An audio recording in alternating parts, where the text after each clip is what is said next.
Hello students, welcome to accounts classes. Now dear students, today I am going to discuss one very important questions, and there are few important items discussed over here which I will discuss with you. So dear students, first of all, in question number 20 we are today going to discuss question number 21 of T.S. Grewal. बेटा सबसे पहले तो इस question में दो चीजें silent हैं, एक एडजस्टेड परचेजेस दे रखा है और दूसरा मैंने मार्क किया हुआ है क्लोजिंग स्टॉक मेरा ट्रायल बैलेंस में दिया हुआ है और एडजस्टमेंट में नहीं दे रखा है। तो बेटा आपको एक बात याद रखनी पड़ेगी, क्लोजिंग स्टॉक अभी तक जितने क्वेश्चन में था वो एडजस्टमेंट में था and we have taken the double effect. एक तो बेटा वो ट्रेडिंग के डेबिट में गया था और दूसरा बैलेंस शीट के क्रेडिट में गया था। Since closing stock is given in trial balance, so it will directly go to the asset side of balance sheet. So there is no use of adjustment over here. And now you have given adjusted purchases. Dear students, I have discussed with you adjusted purchases equal to opening stock plus net purchases minus closing stock. That means when adjusted purchase is given, we will not take into account opening stock, purchases and closing stock. And rest is similar. I will bifurcate. So this is my debit balance and this is my credit balance.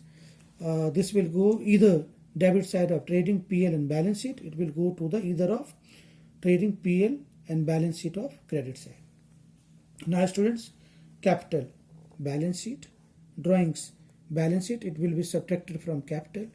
Debtors being a current assets, it will go to the balance sheet. Creditors being a current liabilities, it will go to the balance sheet. Adjusted purchases, it will go to the debit side of trading account. Sales, it will go to the credit side of trading. Purchase returns, I will ignore it because it has already been adjusted in adjusted purchases. Sales return, बेटा इसको sales से minus करेंगे. Bank loan being a liabilities, balance sheet. Interest on loan, profit and loss, cash in hand, balance sheet, cash at bank, balance sheet. और ये किस side जाएगा, ये already given है बैलेंस शीट में, डेबिट में, तो ये डेबिट में जाएंगे. Miscellaneous incomes PL, wages trading, furniture PL, carriage outward PL, carriage inward trading, salaries PL, rent PL, bad debts PL, advertising PL, discount allowed PL, discount received PL, but this is income. Bills receivable being a current asset, it will go to the balance sheet. Bills payable, current liability, it will go to the balance sheet, liability side. Insurance PL के debit में और commission PL के okay, it is given in the credit side, so it will go to the credit side of PL account. And closing stock given in trial balance, it will go to the debit side of balance sheet. And in this way you can calculate trading account, profit and loss account and balance sheet. तो बेटा gross profit आएगा 42,800, net profit आएगा 19,400 and balance should match by 93,400. So this was very important questions. और बेटा इस question में closing stock adjustment में नहीं दिया हुआ था और हिंट में बेटा पहले लिखा हुआ था, मैंने पहले ही आपसे डिस्कस कर दिया. As closing stock is given in the trial balance, it will be shown only in the balance sheet as an asset.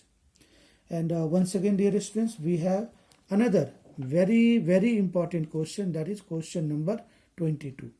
तो इस क्वेश्चन की इंपॉर्टेंस क्या है बेटा कि इस क्वेश्चन में you will get net loss. अब नेट लॉस कैसे आएगा वो आप अटेम्प्ट करोगे, मैं आपको हिंट दे रहा हूँ. From the following balances as on 31 March 2020 prepare trading, profit and loss and balance sheet. और बेटा यहाँ पे ट्रायल बैलेंस नहीं बना हुआ है. इट इज एडवाइजेबल कि फर्स्ट आप इसको ट्रायल बैलेंस बनाओ, then we can do anything. तो बेटा without preparing trial balance I am going to discuss over here. अब बेटा देखो, capital account balance sheet, plant and machinery balance sheet, debtors balance sheet, creditors balance sheet. अब बेटा life insurance premium ये मेरा business से रिलेटेड नहीं है और बेटा जो बिजनेस से रिलेटेड नहीं होता है उसको हम बोलते हैं ड्रॉइंग्स. तो बेटा लाइफ इंश्योरेंस प्रीमियम को हम लोग ड्राइंग्स के नाम से जानेंगे और ये बैलेंस शीट में कैपिटल में से माइनस हो जाएगा। तो इस क्वेश्चन की इंपॉर्टेंस यही थी कि ड्राइंग्स डायरेक्टली नहीं दिया हुआ था, it was given indirectly. Purchases trading के डेबिट में, वेजेज ट्रेडिंग के डेबिट में, bank balance sheet, repairs profit and loss, opening stock trading, return outward purchase returns बेटा परचेज में से माइनस करोगे, rent PL, sales trading, manufacturing expense ये बेटा ट्रेडिंग के डेबिट में आएगा, ट्रेड एक्सपेंस पीएल के डेबिट में, बैड डेब्ट्स पीएल के डेबिट में, कैरेज अब बेटा ना तो इसमें इनवर्ड लगा हुआ है ना इसमें आउटवर्ड लगा हुआ है, तो we presume that it is a inward, it will go to the debit side of trading account. Bills payable being a current liabilities it will go to the balance sheet. और बेटा return inward sales return इसको sales में से minus कर देंगे। और closing stock on 31 March 2020 ये बेटा मेरा क्लोजिंग स्टॉक दे रखा है 14,500, ये होगा मेरा T+B, यानी पहला ये जाएगा ट्रेडिंग के क्रेडिट में, दूसरा जाएगा बैलेंस शीट के डेबिट में। And dear students here you will get gross loss, net loss, और बेटा बैलेंस शीट में जब आप कैपिटल बनाओगे तो capital minus net loss minus drawing, और बेटा बैलेंस शीट का टोटल आना चाहिए 88,500। So dear students these two question was very important, and almost we have finished the final accounts without adjustment, but only for the practice point of view we will do one or two more questions in the next video. Thank you.